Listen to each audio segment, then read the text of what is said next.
I'd like to introduce our state legislature candidates who I know you are all excited to hear from this evening. We are joined by the candidates for the for the general election for the Kansas Senate District 34, Kansas District 102, and Kansas House of Representatives District 104. The districts which did not have opposition in the election will not be on the stage tonight. So we'll begin with Kansas Senate District 34, includes Shanna Henry of Cheney and opponent Michael Murphy of Sylvia. Let's give them a warm welcome.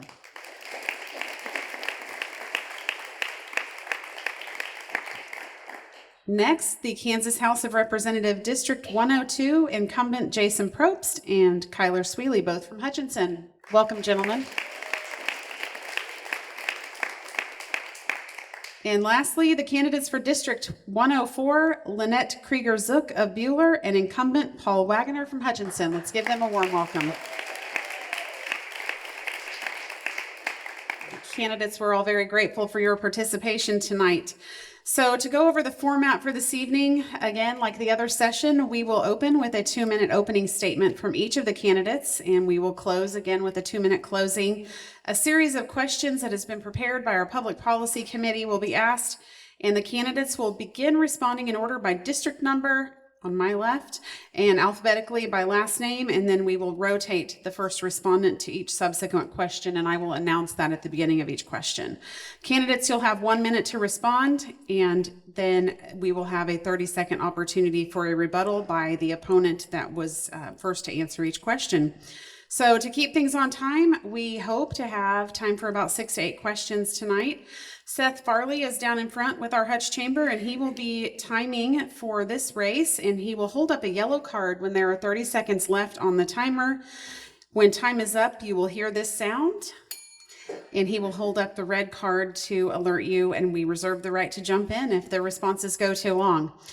For the audience, of course, again, we ask you to please be respectful of all of the candidates on the stage, refrain from interruptions or obstructing the view of those seated behind you. Applause is welcome, and please keep other noise, though, to a minimum. And lastly, please make sure to silence your cell phones.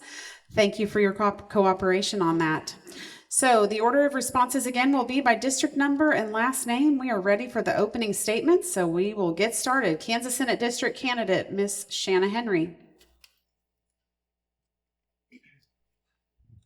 Hello, can you hear me?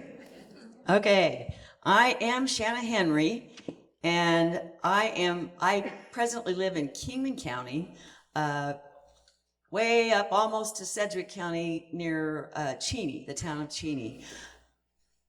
Now, the district that I'm running for is all of Reno County, all of Kingman County, where I live, and all of Barber County, all the way down to the Oklahoma border. Just a little background on who I am and where I came from. I am a 4th generation Kansan from a McPherson County family farm. I grew up working for my dad. That was my first job, but he paid me well, which I was very happy about. He always said, "I'd rather pay you because I know you'll take care of the equipment." We raised our family. My husband and I raised our family at our home of 29 years in the country in Kingman County near Cheney. I am currently retired, but enjoyed a successful career in the telecommunications and in the solar energy industry. As a stay-at-home mom, I was a very active volunteer in leadership roles at local schools, PTAs, and 4-H clubs. I also served on the Kingman County Extension Executive Board and on the Kingman County Economic Development Council. Now that I'm retired, I am experienced and ready to serve the constituents of Senate District 34, continuing my lifetime of public service. Thank you, and I'm very happy to be here. Thank you for hosting this and putting this on for us so that we can get our messaging out, and we really appreciate this opportunity to share our views. Thank you, Ms. Henry. And next we will hear from her opponent in District 34, Mr. Michael Murphy. Thank you. Good evening. I'm Michael Murphy, and I'm running for the Kansas Senate District 34. Appreciate the opportunity to be here tonight and share some of my views and ideas and vision for the district and for Kansas. My wife Janice and I have been married for 43 years. We have 4 adult children, 14 grandchildren. I had a career as a captain with United Airlines. And after retiring from that job, we built a house in western Reno County. It's now a bed and breakfast, and also has a small farm and ranch operation. So I'm involved in business as well as some ag work. I've served as township trustee. I've served on various livestock boards over the years. I was managing editor of a national magazine. I wrote for 3 different online magazines. I'm the author of the novel Spare Time, and I'm concluding my 4th year as representative for the 114th District. Thank you. Thank you, Mr. Murphy. Next, we will hear from the candidates from Kansas House District 102. First, the incumbent, Representative Jason Probst. Thank you. Thank you, Deborah, for hosting this tonight, and thank you all of you for coming out. I think this is a really important part of the process, and I'm glad that you all took the time to come and listen to us. My name is Jason Probst. I'm the representative for the 102nd District. I was appointed at the end of 2017 and then ran my first election in 2018. Graduated from Nickerson High School, then from HCC, and then Baker University with a degree in management. In the legislature, I've served as the ranking member on the Commerce Committee, which is a really active committee. We hear a lot of things that deal directly with business development and economic development. So a lot of interesting topics come through the committee there. Also serve on the Agriculture Committee, and it's maybe a little less interesting, but no less important. You know too, don't you? And then also I serve on the executive team of the Legislative Post-Audit Committee, which might be my favorite committee because it functions as the state's auditor. We can ask for an audit on any topic we can imagine in that committee, and I really enjoy that because for someone who spent a lot of years doing research and writing stories about the community when I worked for the Hutchinson News, this is right up my alley because I get to dig deep into some of these issues. I've lived here my entire adult life, except for a few years that I moved away, raised my kids here. I've got 2 children, 2 grandchildren, who I spend as much time with as I can. Election season interferes with that quite a bit, which I don't appreciate, but I do like that I get to spend time with them. The 102nd District is basically the south side of Hutchinson, and I think there are some real unique challenges for the south part of town.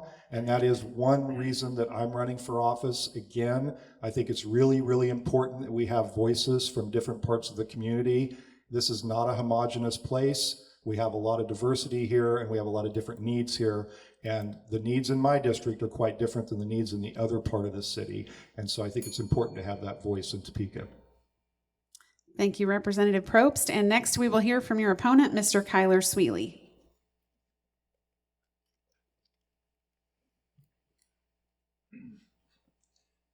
I'm Kyler Sweely. I just want to thank everyone for coming tonight. It's a pleasure to be able to sit here and speak to you guys tonight. So I grew up in Newton, Kansas, born and raised, 25 miles down the road. I've never denied the fact, even though it seems to be the biggest topic of discussion, that I'm from Newton and not Hutch. I've been a lifelong Kansas resident. I went to Newton public schools my whole life. And then after high school, I fulfilled my dream of serving this country. So I enlisted in the United States Army, where I planned to make that my career. I was a sergeant and a tank gunner stationed at Fort Bliss. I was deployed 2 times in my first little couple months, under 3.5 years. Once on a combat deployment to the Middle East, and then once also to Eastern Europe. So when I came back, I re-upped and I went to Fort Benning in Georgia to go to the schoolhouse and teach the future officers of the armor branch. And then unfortunately, due to circumstances and injuries on my first deployment, I was medically discharged from the Army, and kind of threw off my plans I had for my whole life. So I started to study and go to college, where I majored in finance and economics. Then I've always been interested in politics, and I accepted a job in Topeka on the financial side of things and the budget side of things. So I served as the committee assistant for the Transportation and Public Safety Committee, where I worked on the committee for a lot of law enforcement agencies like the KBI, Kansas Highway Patrol, Department of Corrections, and also the Department of Transportation. And that's where I kind of fell in with the financial side of politics and saw what the need was in Topeka, and that was being not fulfilled. So thank you for being here. Thank you, Mr. Sweely. And next we will hear from the candidates for the Kansas House of Representatives District 104, beginning with Ms. Lynnette Krieger-Zook. Thank you to the Hutch Chamber and all of you that are present here tonight. I'm Lynnette Krieger-Zook, and I'm running for Kansas House of Representatives because it's time we have a representative that listens and responds to you, the needs and the voters in District 104. I moved here to teach at the Early Education Center and then over to Hutchinson Public Schools, where I retired as a special education teacher and continue to substitute. The fun part in walking is I've discovered many of my students are now my voters. I grew up in Denver, moved to Kansas to go to, in Haviland, it was then called Friends Bible College, lived in Wichita, and then moved here, like I said, to teach at Early Ed Center. My husband David and I have lived in Bueller for 31 years, raising our 4 children and now indulging our 4 grandchildren. We are an active part of our community, and we continue to serve and volunteer right here in Reno County. I care deeply about the communities in my district and have walked and knocked on over 5,000 doors in Inman, Bueller, and Hutchinson, and at every door I ask, what is important to you when you vote? Oftentimes they are taken back with a question, as I really truly want to listen and hear from them. I want you to know I've had great civil conversations with everyone, including those with very opposing views. I have heard stories and concerns of the voters in McPherson County and in Reno County, and will continue to walk and listen to you. And in addition, I've had the privilege of registering new voters ages 18 to 73. I believe in the principles of integrity, accountability, and community. And along with my faith, these principles will guide my decisions. Thank you. Thank you, Ms. Krieger-Zook. Next, we will hear from the incumbent in District 104, Representative Paul Waggoner. Yes, thank you, Deborah. Thank you, Chamber, for sponsoring the debate, and for all those who are in the audience and also online. I will go to a somewhat different opening statement, just simply because it's all a little bit biography, which, of course, I am a Hutchinson native. Grew up here near 17th and Plum, right on the border between the 102nd and the 104th. Went to Graber Elementary, Central Junior High, Hutch High School. I am a University of Kansas graduate with a degree in both business and history, have a master's degree in history from Trinity University in Illinois. I've actually been always social studies minded, always history minded, always, read the newspaper, a lot of magazines as a kid growing up. So I had always been interested in sort of politics in general. I had actually helped Ronald Reagan in his first run for president when I was still a teenager up in Kansas City when the Republican convention was there. But I will say, I think it's very important for folks to state clearly what they believe and to state it and not be evasive as to where their positions are or where they stand.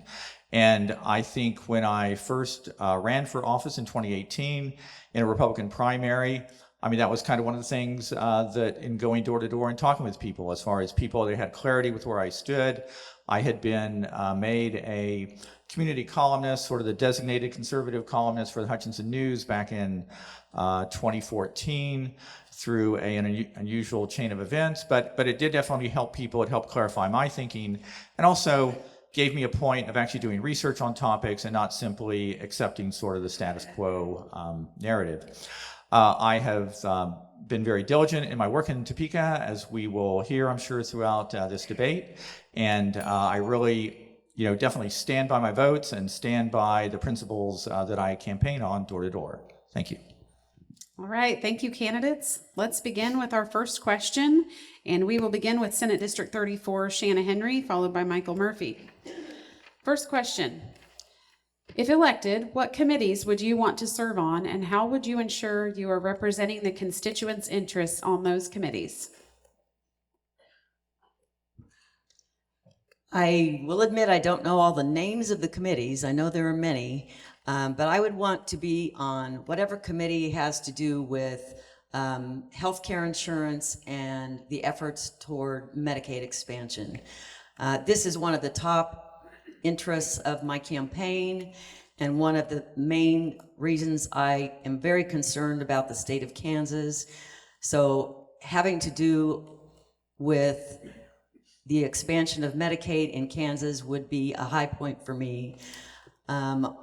Also, having grown up on a farm, I would love to be on the agriculture committee. And with my experience in solar energy industry, I would love to be on anything that has to do with renewable energy and furthering our independence from oil and gas, fossil fuels, and pollution of our planet. Thank you very much. Thank you, Ms. Henry. Now we'll have the response from Mr. Michael Murphy. I've been working for the last few years. I've been working across the rotunda with the Senate, and one of the places I'd really like to be is Fed and State. That really fits with a lot of the work that I've done. I've also requested put in when they've asked me where I'd be interested in going. I said Fed and State and utilities and tax, and so those are areas where I think that I can be very useful and to get some good stuff done. Thank you, Mr. Murphy. And Ms. Henry, you have a chance for a 30-second comment.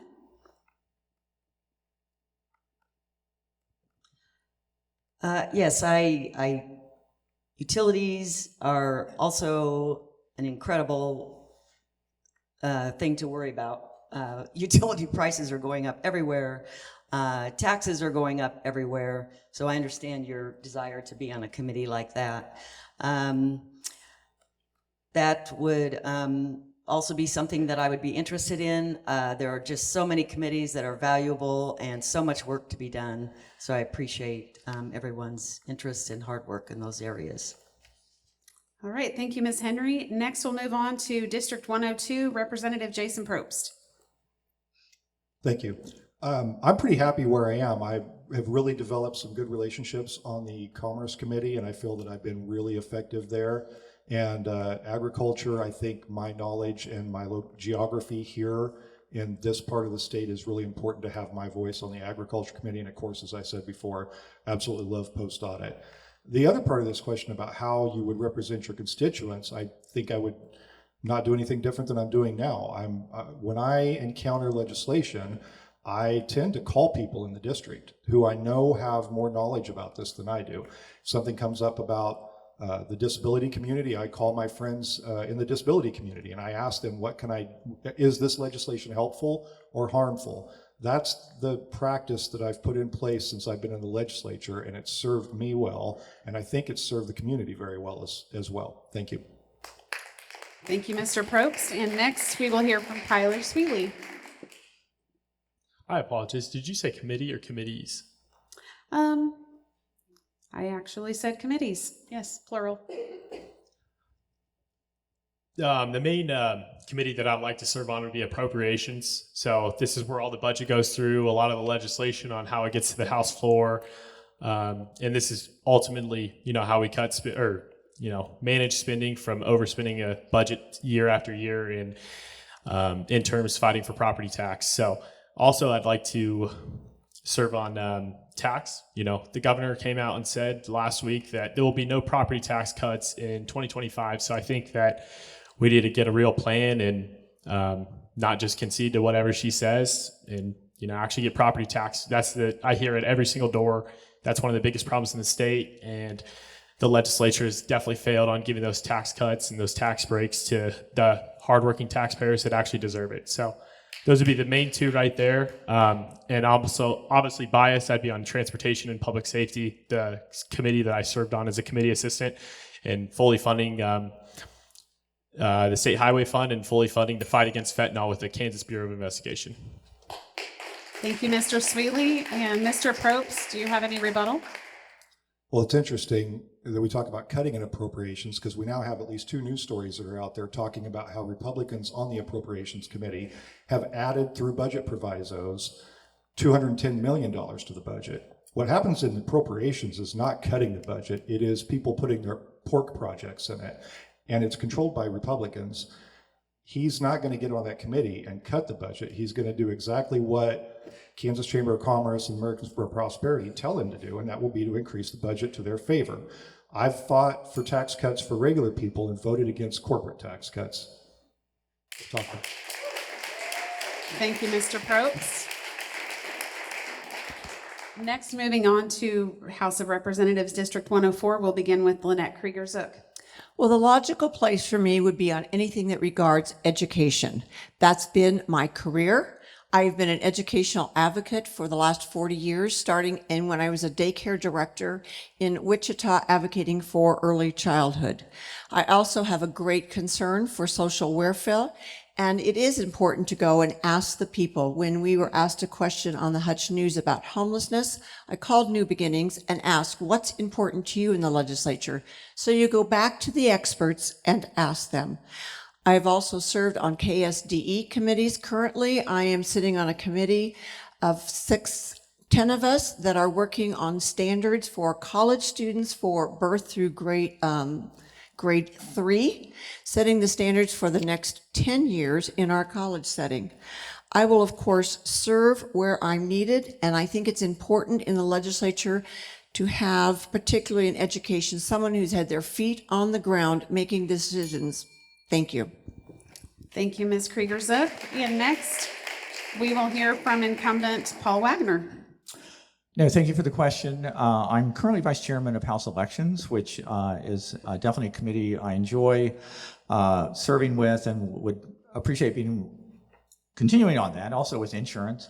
I'm also very not concerned, but interested in the appropriations. I mean, spending has been definitely out of control here the last 3 or 4 years in Topeka. It's gone up from like it was just over $7 billion when I first arrived. It's over $10.5 billion currently. I think it's very much a misstatement by the representative from the 102nd district about his status, because actually he fought against tax cuts for the first 3 years I was there in the Capitol. He was a constant thorn in the side of actually giving people what were called the Trump tax cuts, as far as making them applicable to regular folks in Kansas and not having what had been a bill that had been otherwise passed in multiple other states. I think that's a misstatement on his part. Thank you, Mr. Waggoner. And Ms. Zook, you have a chance for a 30-second rebuttal. Can I cede my minutes to Jason Probst? No.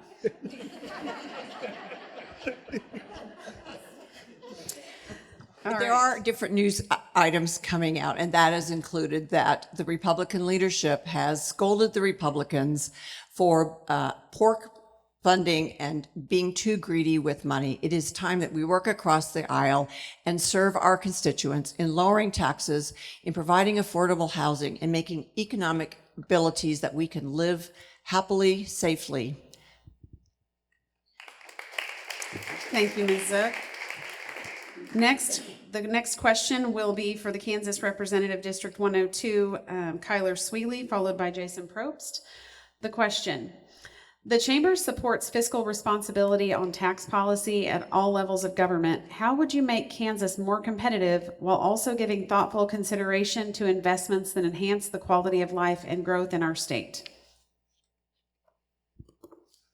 I think we've had a big problem with, obviously people leaving the state of Kansas and not staying in. We continue to have counties and every county around the state raise property tax year after year, and I don't think the legislature has done enough. We kept the mill levy at 20 points under the scare that we might not fully fund education, but also there's things to counteract that to fully fund education and lower the mill levy. So I think that we need to incentivize people and people to move to Kansas, corporations to move to Kansas, jobs to move to Kansas, for the younger generation to get good high-paying jobs and actually be able to afford a house without going bankrupt, and actually being able to afford groceries. Finally, they got rid of the grocery sales tax. It's been there for years. They're going to talk about a tax break that they did this last year, and I promise you, nobody in the crowd will feel it, and they'll campaign on it the whole time. They always have. They're finally cutting Social Security and keeping the older generation in being able to actually retire in the state of Kansas. So I think we failed at that. Thank you, Mr. Sweely. And next, we will hear from incumbent Jason Probst. Well, one thing I always like is every election I don't get to just run against my opponent, I get to run against Paul also. And then this year I get to run against Kansas Chamber and Americans for Prosperity and Chris Kobach, so it's a lot of fun. The tax package we passed this year has meaningful reform in it. The reason it took so long to get the grocery bills lowered on taxes is not because of Democrats, it's because of Republicans, because Republican leadership stopped it so they could hold it until after an election. These people do whatever they have to do to win elections and get power. And they cost you money every year so that they can hold it over your heads and win another election. They did not want to give that win to the governor, and that's what happened.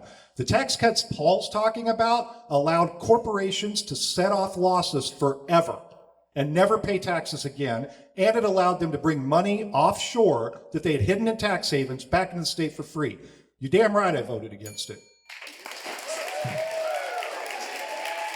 Thank you, Mr. Probst. And next, a rebuttal from Mr. Sweely. And the Kansas Chamber and the AFP talks come up. I'm not answering to anybody. I answer to my own values, my own morality, and what I believe in. Jason talks about, recently he's been talking about flat tax, and the big bad Republicans are trying to do a flat tax and make everything go bad. He's never been for it, nothing like that. 2023, Senate Bill 169, Jason voted for a flat tax of 5.15%. He'll deny it. The voting record shows it. It's clear as day. But we're just talking about, it's always the big bad Republicans. The governor and the Democrats vetoed 7 or 8 tax bills this year and continue to do it, called a special session at $60,000 to $80,000 a day out of taxpayers' money. Next, we'll move on. District 104, Representative Paul Waggoner. Yeah, actually, sorry. Get my mic on. Could you repeat the precise question again? I kind of I'm lost. happy to. The Chamber supports fiscal responsibility on tax policy on all levels of government. How would you make Kansas more competitive while also giving thoughtful consideration to investments that enhance the quality of life and growth in our state? Yes, it's actually a very good question because the fiscal responsibility aspect of it, the state of Kansas for the last number of years has actually been fiscally responsible in that spending has been much lower than where taxes are. And you can only do that as long as you keep spending under control. If spending, which has jumped up to $10.5 billion, this last year, if it's not literally brought under control, which the Republican leadership, I might ask, has already noted that one of the main problems with spending being out of control or being higher than it should be is frankly that we start with the governor's budget as a baseline budget rather than going to the past prior year's expenses. Plus also the legislature, if you're on a budget committee, which I have been on, is that, you literally have multiple budgets. You have a 1 hour time frame, 1.5 hours to deal with them. And you literally have no sense that you can really ask serious questions, even when you do some research on these and really try and have something. I think the best methodology is to have the legislature be more active in controlling the budget rather than allowing the governor to set the agenda. Next, we'll move on to Lynnette Krieger-Zook. Regarding tax policy, thoughtful consideration of tax policies as a Hutchinson, Reno County Chamber priority. That means working together across party lines with local, county, and state officials to meet the needs of individuals, families, small and large businesses. Accountability is important to me, so being fiscally responsible with the revenue is important. And community. How will this support the people who live in our district and in our town? So we need to take time to work across the aisle and do solid research before making votes in the late hours of the night. Thank you, Ms. Zook. And Mr. Waggoner, you have a chance for a rebuttal. Yes, thank you. I would say, I mean, the sad fact of the matter is that the Democrat Party in Topeka, such as it is, is constantly on the push for higher budgets, for more spending. It's really been up to your Republican majority to actually, in the sense that any money is held back, to be the ones responsible to do that. I would say that you really have to look very closely at any budget item, and you have to be ready to vote no, and not just continue to pass the buck down the line. Thank you, Mr. Waggoner. Same question for the Kansas Senate District 34. We'll begin with Michael Murphy. Thank you.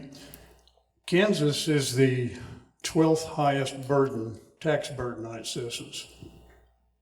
I think that's crazy. We need to do something about it. Listening to some of the commissioners early, talking, there's a lot of things that sound good. They all say, well, we need to do this and we need to do this.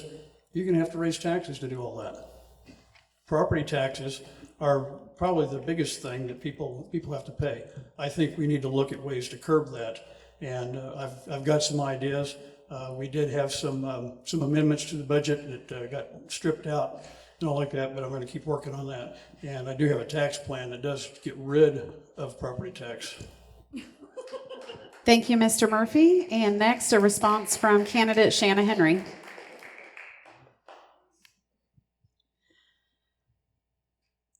That's a lot to take in. Tax policy is made by everyone in the legislature.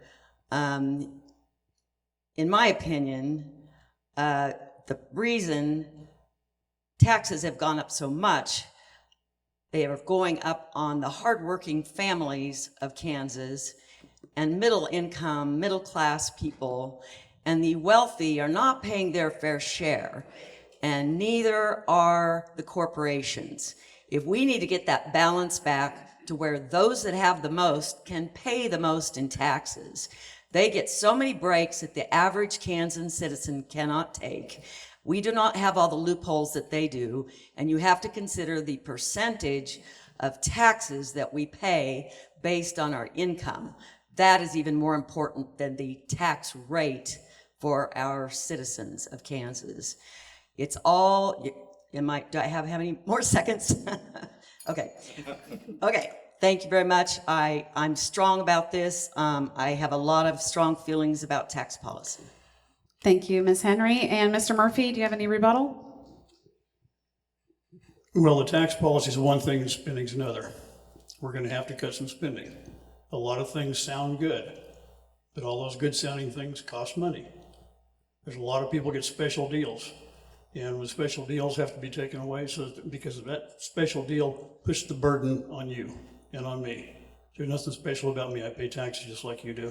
So we need to kind of be cognizant of that and make it a better place for everybody. You start getting these special deals to try to draw people in. It's better off to have an equal playing field. It's better for everybody. Thank you, Mr. Murphy. Moving on to question 3, we will begin with District 104, Lynnette Krieger-Zook, followed by Representative Waggoner. Question 3. Hutchinson Community College is an important pipeline of talent in our workforce development in Reno County and the region.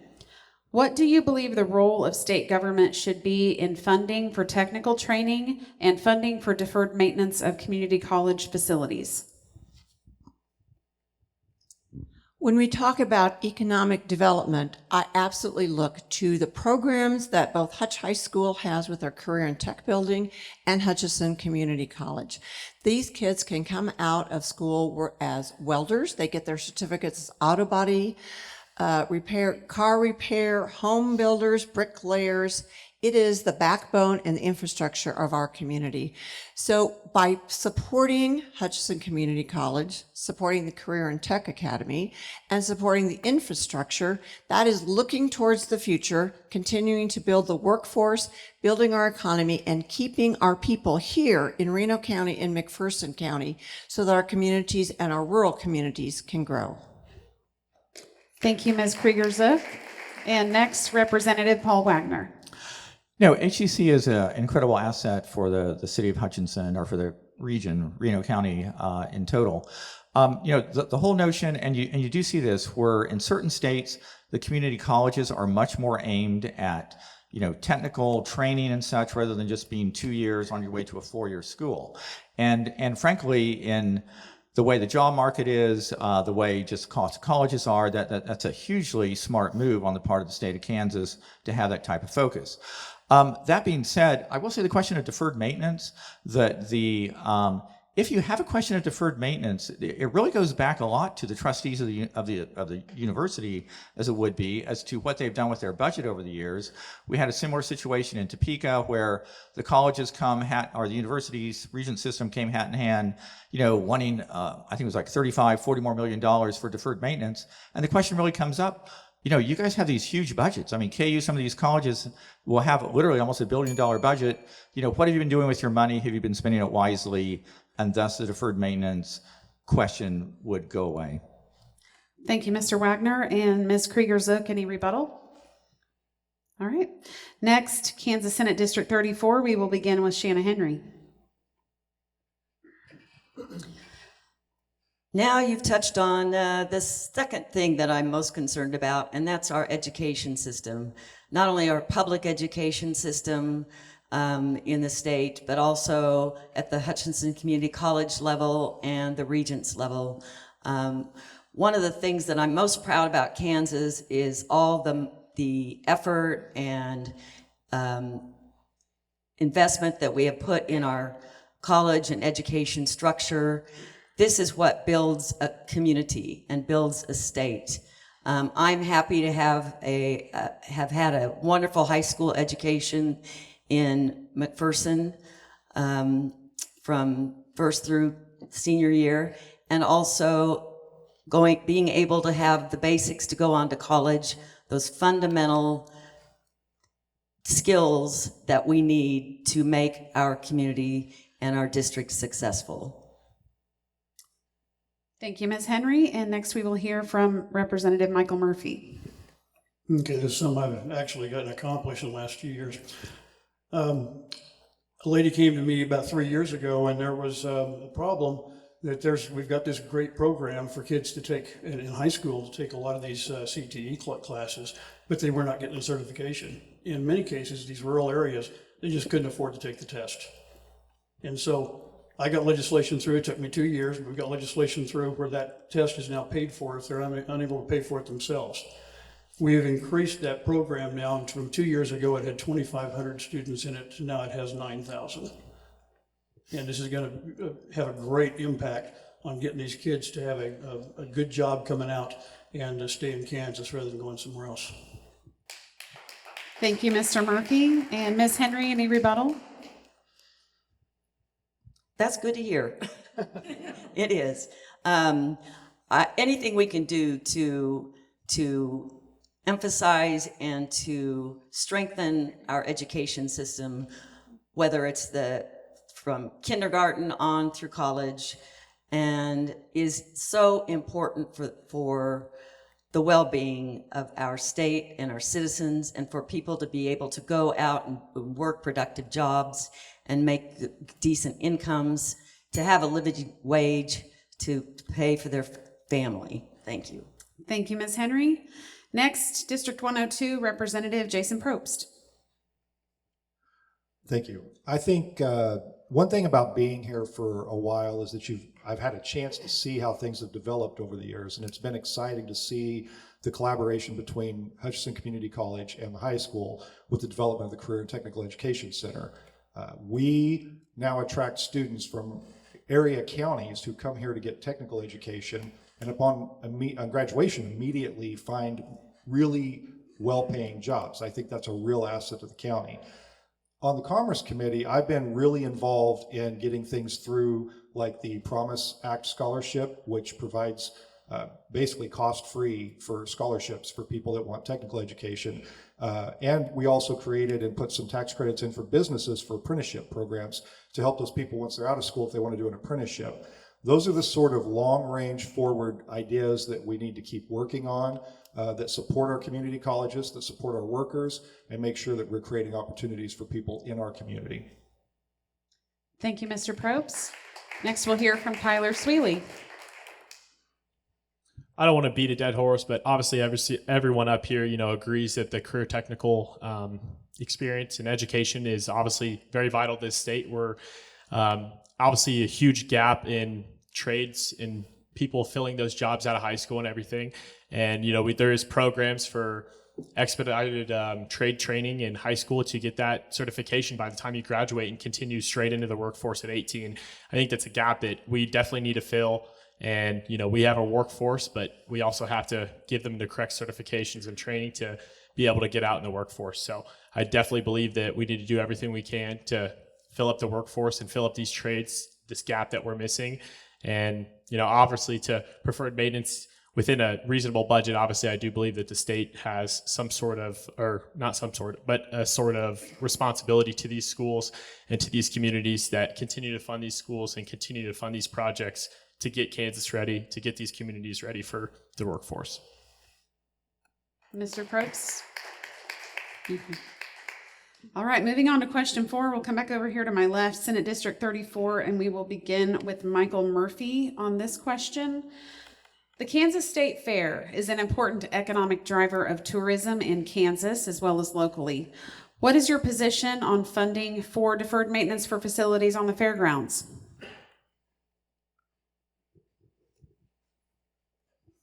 Good question. Primarily, the state fair generates its own revenue and is able to do most of that. I was involved this past year with a project with the 1861 Club, and we helped that get on the ground and get up, and actually it was open in time for the fair, and pretty nice setup. So the state fair is an important part of our community, and I'm always hesitant to put tax dollars into something when you don't really need to. And as long as that can be self-sustaining, I think it's best for it to do that. There have been grants and things like that that have been available, and those have been given to them.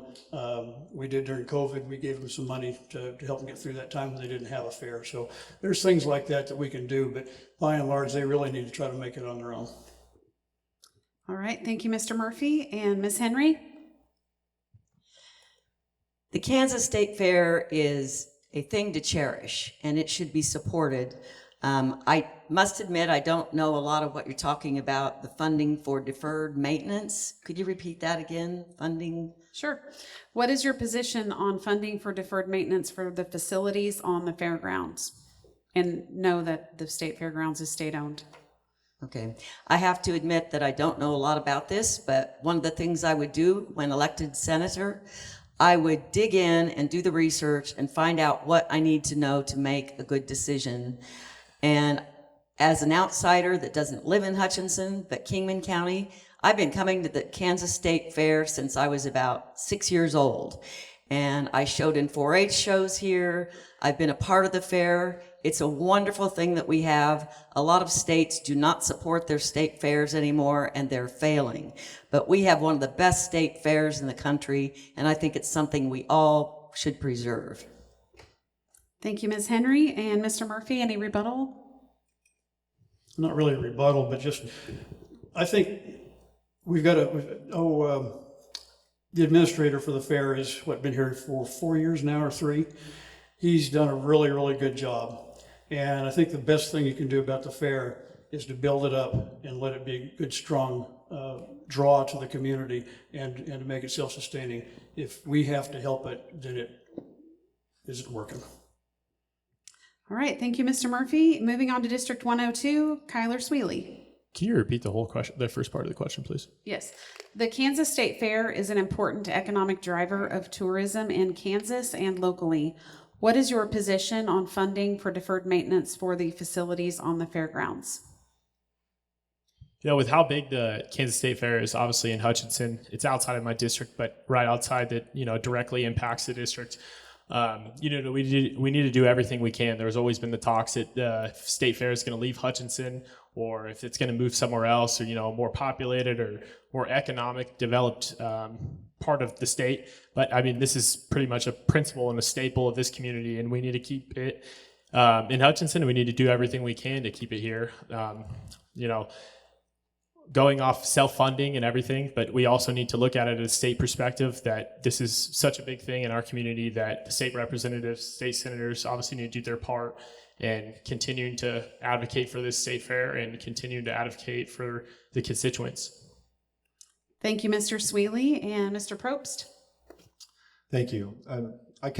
I agree that we need to put money into the fair to bring it kind of up to modern standards. And one example is the Bison Arena. There's a big project happening there, and there was some appropriation added to that. And I think that's a good deal. But I also agree with Mike. I mean, the fair is largely self-funded through its own fees and what it generates from ticket admission and everything else like that. But we did another benefit of having been in this community for a long time. You get to see how things unfold. The state legislature was supposed to fund a 20-year master plan for the state fair, but then, as the state often does, they fail to fulfill their obligation that they make in previous years.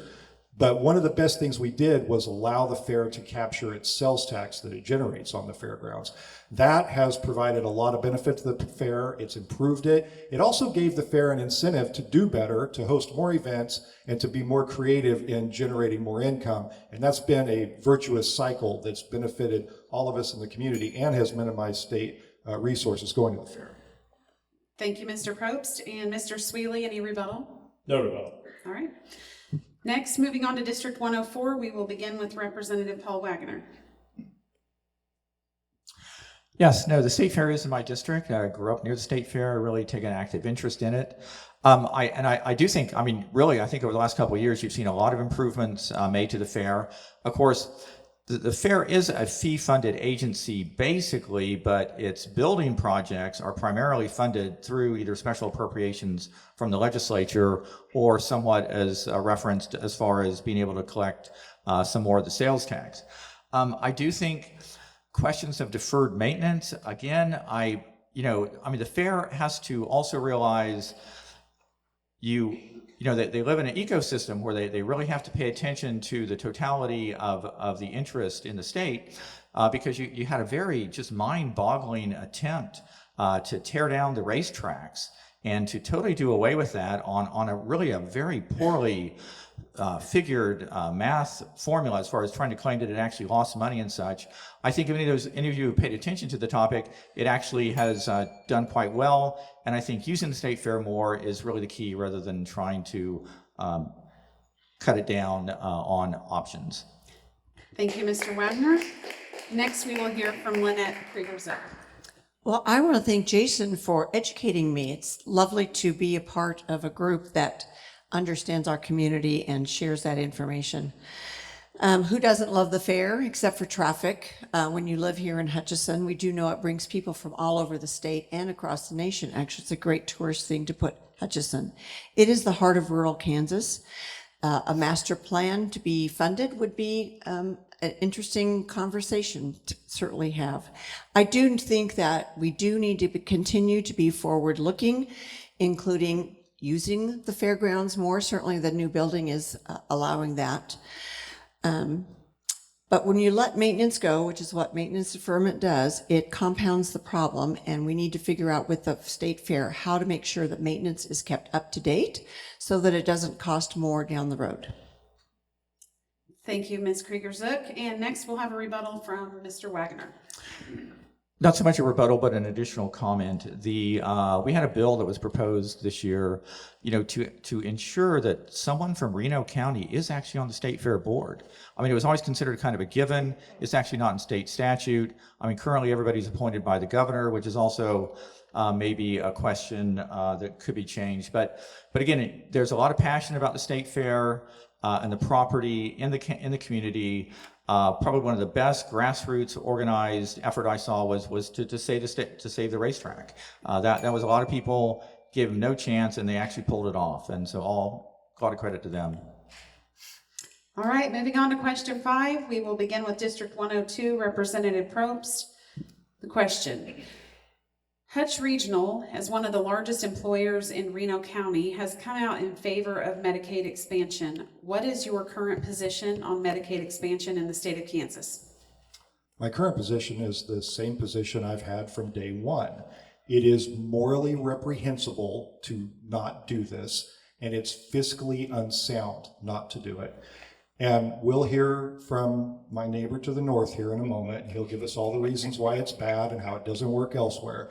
But I do need someone to explain to me how refusing a program that we created a fee fund for, so that hospitals were paying the state portion of the cost, that would draw in millions of dollars to our community to help offset uncompensated care at our hospital.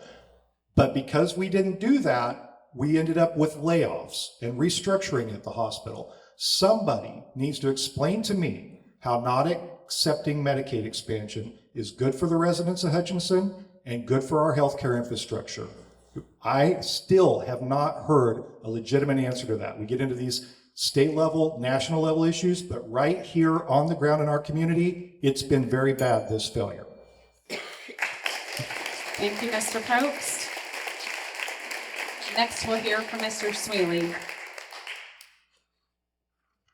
I'm not opposed to any piece of legislation going into, the legislature if I do get elected. I think that we need to do everything we can to protect the uninsured and give them health care, and also protect our rural local hospitals that I think we have not done enough for in these reimbursement rates and everything.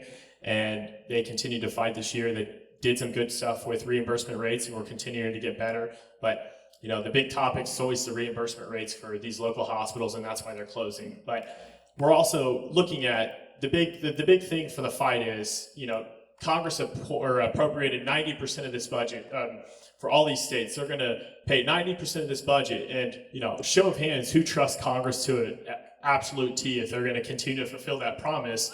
At an average rate, the states that have accepted Medicaid expansion have gone up over the expected budget up to 50% at an average rate.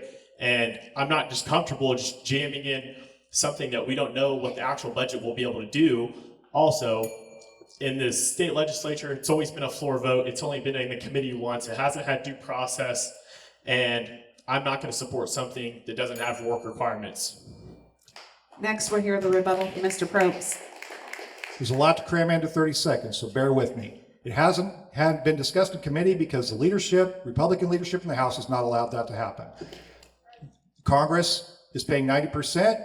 They haven't backed out yet. If they do, we put in every version that we put out that there's a clawback clause we can escape and get out if they decide not to do that. But we had this same concern in the 60s about Medicare, and it hasn't happened. So this is a red herring. And I'm also glad to hear that he's open-minded to Medicaid expansion, because most Republicans do what their leadership tells them, and that has been a resounding no. Thank you, Mr. Probst. We'll move on to House District 104, and we will begin with Lynnette Krieger-Zook. So for me, valuing life recognizes that healthcare access is truly a life and death issue. I know firsthand the devastating impact that not having health insurance can have. My sister died due to lack of health care. And I've seen firsthand my adult children forego medical treatment for years until it became critical and they've struggled to afford health care. We know people have died due to lack of health care, lack of Medicaid expansion, and that is on the Republicans that have continued to not bring to a vote to expand Medicaid. My opponent has said it would cost Kansas to expand Medicaid. And it has cost Kansas over a loss of $7 billion tax dollars given to the states on the East and West Coast that have taken advantage of Medicaid expansion. That money has been taken from each of us in this room. Medicaid expansion values the lives of our neighbors, those working low-wage and part-time jobs in childcare, retail, food services. I have advocated in Topeka for expanded Medicaid since 2017, and I will continue to be a voice for our families and workers. Thank you, Ms. Zook. Next, we'll hear from Representative Waggoner. The Medicaid expansion debate, it has often predicated on a pile of falsehoods, much of which we've already heard here. The question about the $7 billion is just a kindergarten understanding of where tax money goes. Medicaid is the expansion part of it. This is actually funded through. It's not funded at all. I mean, it's funded through deficit spending. And so basically what you end up doing is you're taking the current needs of people currently and sending the bill to the grandchildren, years down the road. Further, the point you should remember is the Fort Scott Hospital that went under a number of years ago. They did a survey, and only 15% of the people in that county went to that hospital. They went to Joplin. They went to Pittsburgh. More often than not, the problem is that the hospital does not have support within the local community, that you don't want to mask one problem through a solution that was not even designed for that particular issue. The legislature did a lot more for the hospitals by actually expanding the percentage that we cover from normal Medicaid than anything that would be done with Medicaid expansion. Thank you, Mr. Waggoner. And any rebuttal from Ms. Zook? My opponent just told me I have a kindergarten understanding of Medicaid. I have advocated in Topeka. I want you to know I taught kindergarten for 20 years, and one of the rules in kindergarten is we don't call people names. That is not allowed.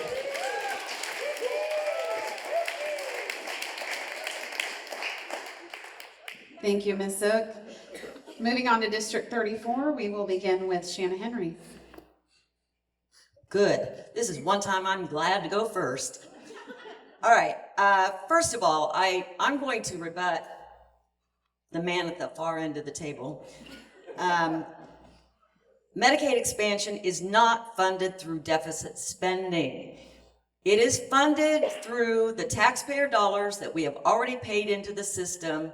And in the state of Kansas, according to the Alliance for a Healthy Kansas, we have already spent over $7.3 billion, and the clock is continually running. We have already lost over $7.3 billion from our taxpayers that goes into Medicaid that does not come back to our state for our citizens, for their health care needs, to benefit our state and the healthiness of our state. This is a crime as far as I'm concerned, an absolute crime and an abomination. This is the number one thing on my agenda and the number one thing I will fight for when I'm elected to the Senate. Thank you, Ms. Henry. Next, we will hear from candidate Michael Murphy. Yeah, you touched on something kind of interesting. We send all this money to Washington and then they send some of it back. Okay. That's a real problem. Now, that's the way it is. We can't just change it tomorrow. But the bottom line is the government is $35.7 trillion in debt. They're spending $1 trillion more every 100 days than what they bring in. $1 trillion in deficit spending every 100 days. So the money that comes back here, I don't care what pocket you take it out of and put it into. The bottom line is we've got a lot of problem there.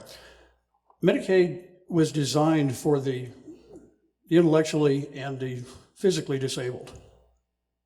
And they keep getting pushed back. So every time we add something to it, add something to it, add something to it, they get pushed back. I think that's where we need to concentrate our efforts. Thank you, Mr. Murphy. Ms. Henry, do you have a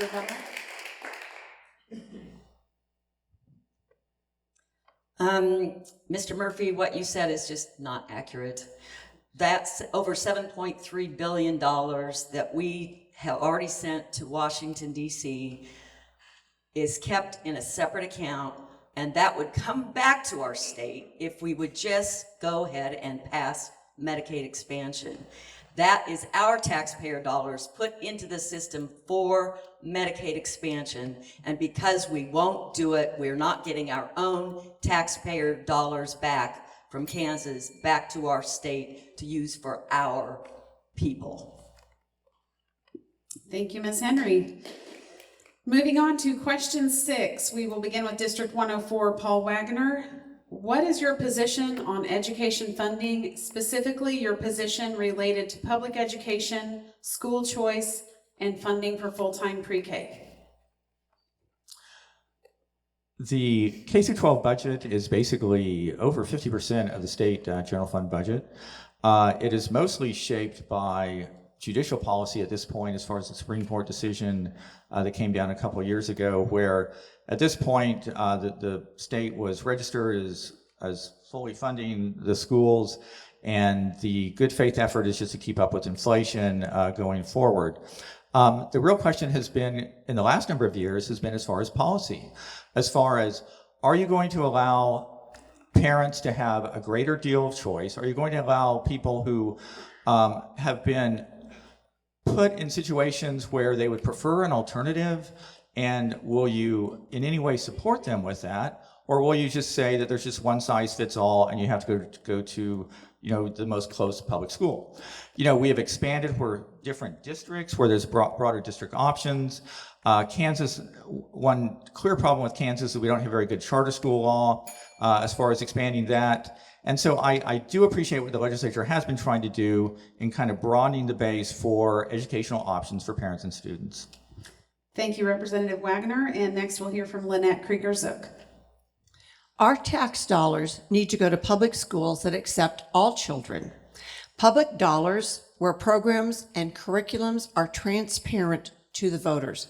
The problem with following the children, which sounds reasonable, is that it will go to private schools, home schools, other micro schools with no accountability.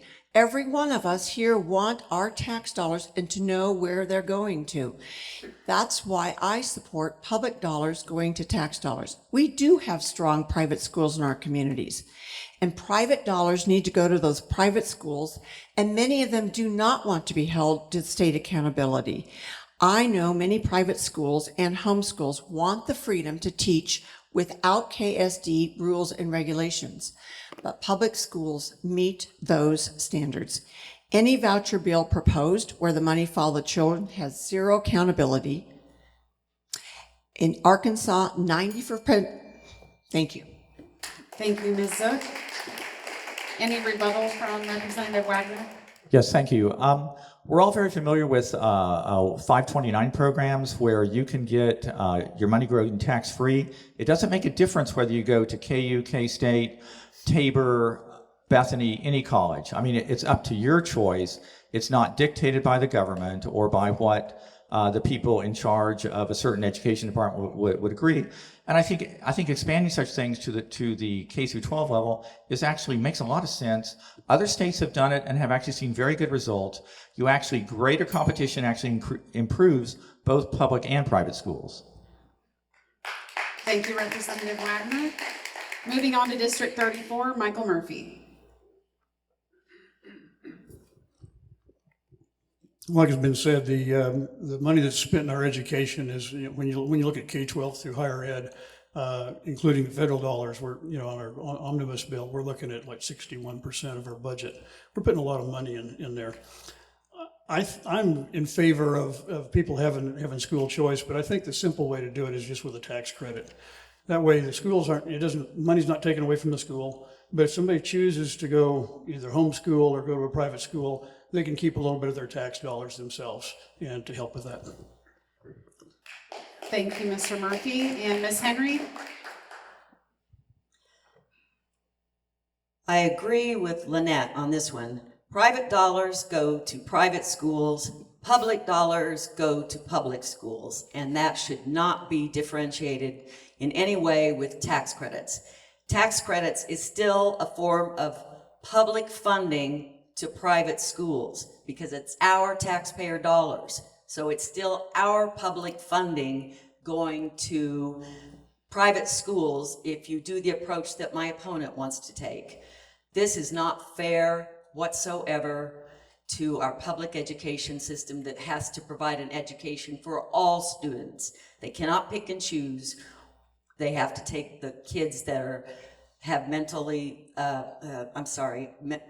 disabilities, individual disabilities, learning disorders. They have to take all students, and Lynnette can talk much better to this than I can, but it is so important that we keep our public funding for public schools.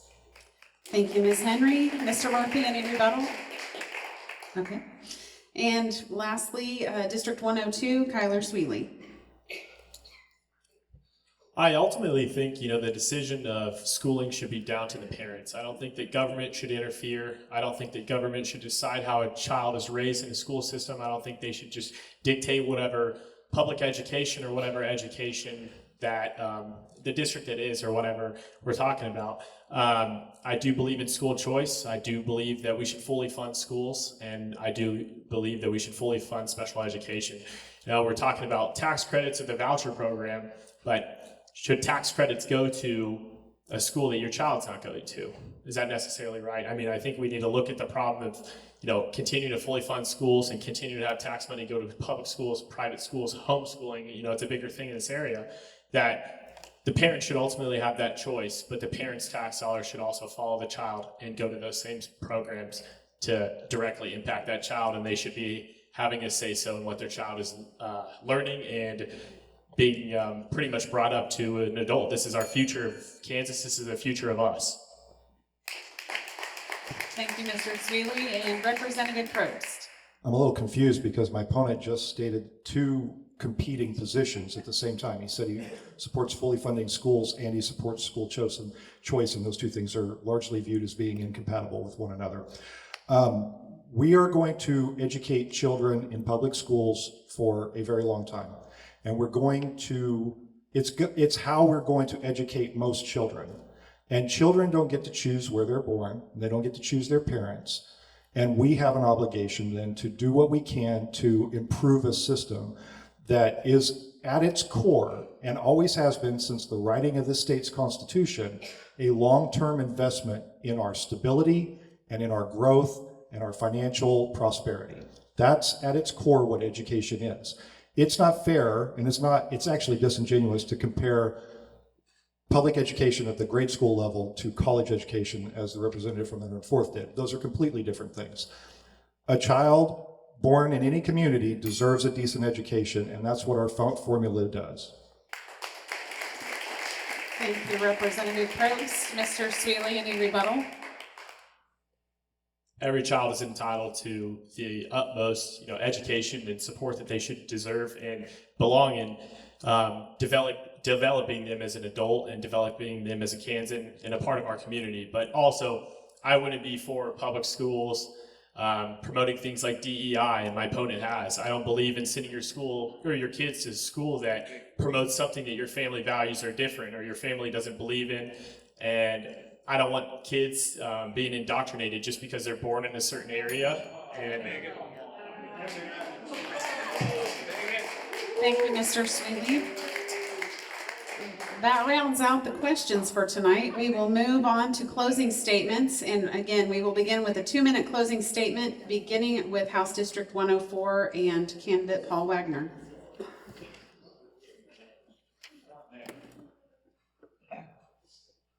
Wow, that was quick. I'm going to have to kind of edit this, but thank you, Chamber, for sponsoring this debate and for all those in the audience and online. When I was on this stage 6 years ago, I made my case to the voters of the 104th District. I told them that what I said in Hutchinson was how I would vote in Topeka. Voters appreciate clarity from those on the ballot. It builds trust. It means you can be held accountable. I explained in detail my positions on many issues, that my philosophy was clearly conservative, that I was against bigger government and more taxes, and that on social issues, I favor the conservative and traditional viewpoint.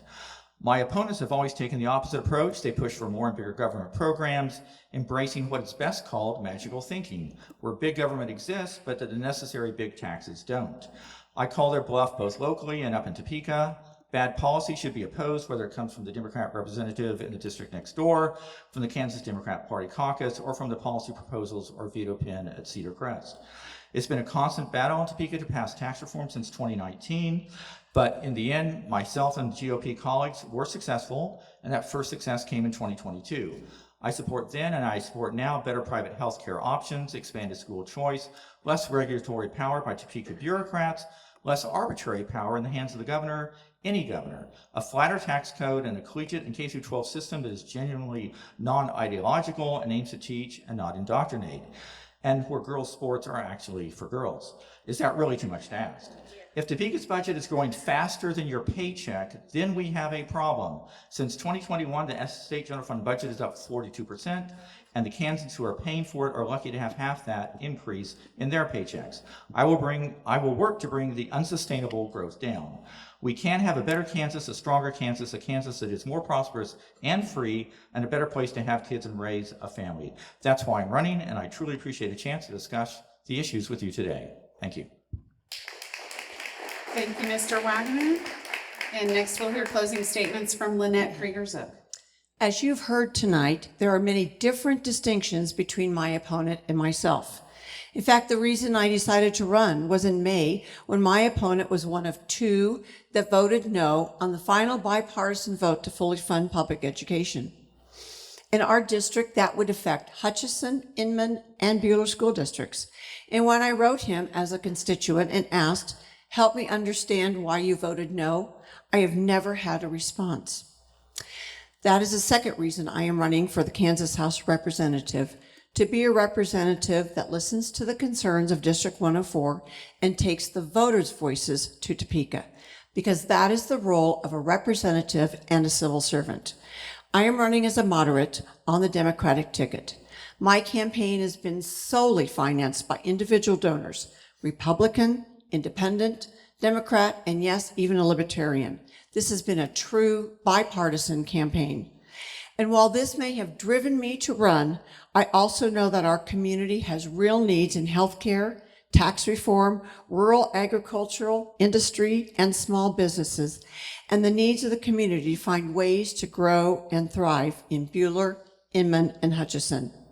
I know this because I have attended numerous events, city council, school board meetings, and forums where both my opponent and I were invited and didn't show up. I believe the role of representative is to listen to the voters, do the research, and work with others to create legislation that meets the needs of District 105 and our state. To do this, I am personally engaging with the voters both individually and in their community, and I will continue this practice after I'm elected and respond to my constituents.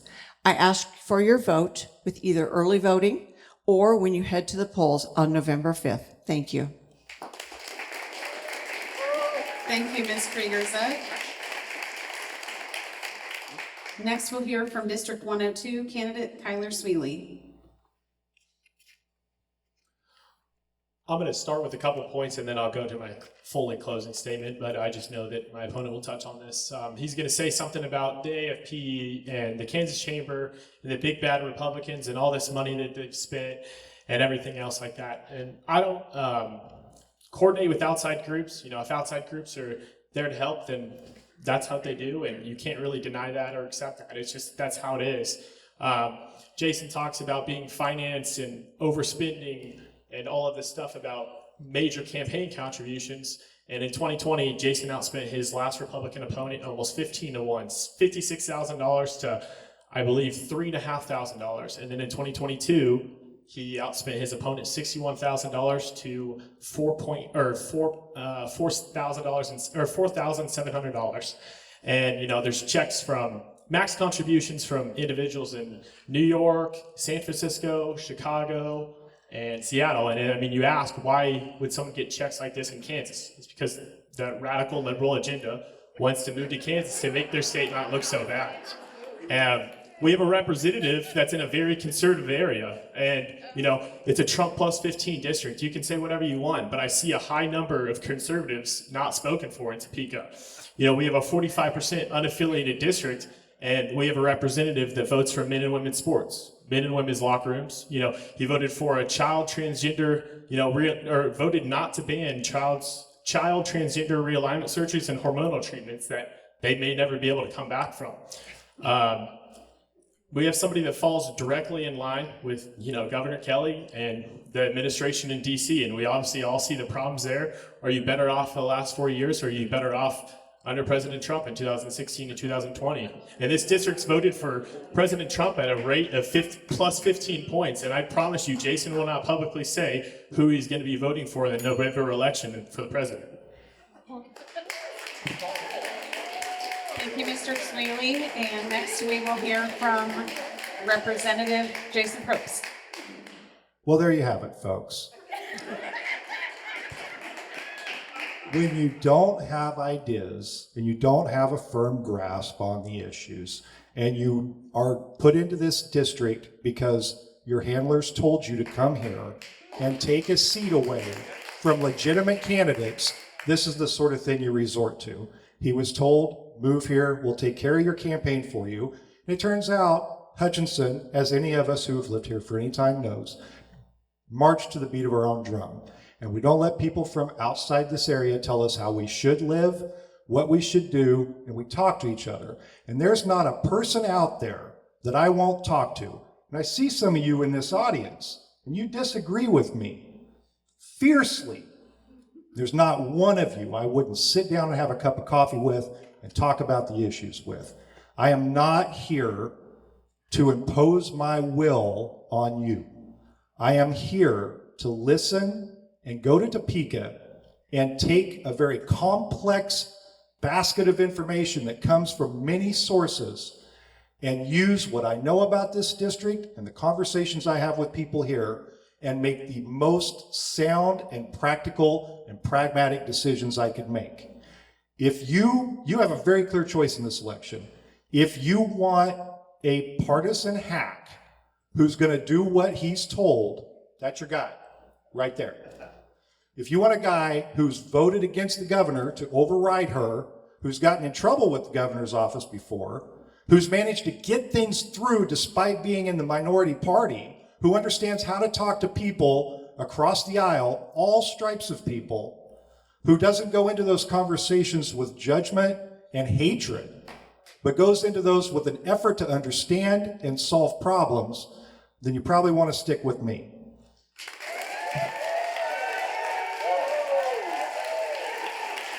Thank you, Mr. Probst. I'd like to say something real quick. I've never had a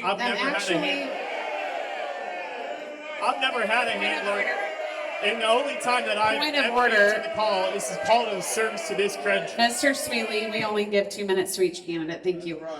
All right, we're going to move on to Senate District 34, Michael Murphy. No, thank you. I'm not going to be unkind to you, Shanna. I'm going to spare you the part of my closing was about the CTE program that I worked hard on, so I'm going to spare you with that part. Another thing I worked on 3 years ago, I was one of the first in the nation to bring legislation to help curb ESG metrics against Kansas citizens and businesses, and I fought pretty hard for that. It took 2 years, and I got part of that through. I still have more to do, but we did get some of that passed into law. I started last year a program to help monetary policy. I think we all see what is going on with our dollar with inflation and all like that. Article 1, Section 10 of our Constitution allows states to have a currency if they want. And I don't think we just need to go out and just make a currency just to have a currency. But I think we need to have something in place so in case something comes along, like we lose the dollar due to drastic inflation or a CBDC. So it's something like that. So I've worked on that and plan to continue that work. The other thing I did is I stood against our leadership and got 340B drug pricing through. I worked across the aisle, I worked across the rotunda, and we got that through. And just to give you an idea, we talked about Medicaid expansion earlier. This program is just for Prairie Star alone, for one drug manufacturer, nets them $500,000 a year. And that's not tax dollars. So those are the sorts of things I've been working on, and I want to continue to do that. I just hope you'll say I like Mike on November 5th. Thank you, Mr. Murphy. And lastly, we will hear from candidate Shanna Henry. Wow, I got to go first, and I get to go last. I like that. I have so much I want to say that but I want to summarize with this. Some of the questions we had to ask for surveys really made me think about things in a way I had never thought about them before. And one of the most interesting questions was, what characteristics or principles are most important for an elected official? My answer was integrity, honesty, and dedication are extremely important to do the work of the people as an elected official. This is what I will do for you. I may not have all the answers. I know I don't have all the answers, but I will find out what the answers are. I will do my homework. I will do the research. I will find out what is the best. I will listen to the constituents of this district. That is probably my main number one job, is to listen to the constituents of the district and what their needs are. I also want you to know that I will continue to fight for the issues that are the most important to me and the ones I know the most about, and that is I will continue to fight for Medicare, Medicaid, or CanCare expansion, as it's often called. CanCare is the official name. Medicaid expansion is the unofficial name. I will fight for that in Kansas. Our state is one of only 10 states in the country that have not passed Medicaid expansion. All of our bordering states have and are enjoying the benefits of reduced health care costs to their citizens, for their citizens. Medicaid expansion will also help protect Kansans from excessive medical debt and will strengthen and preserve our district's many rural hospitals, which our district has a lot of. And I also will fully support our public education system.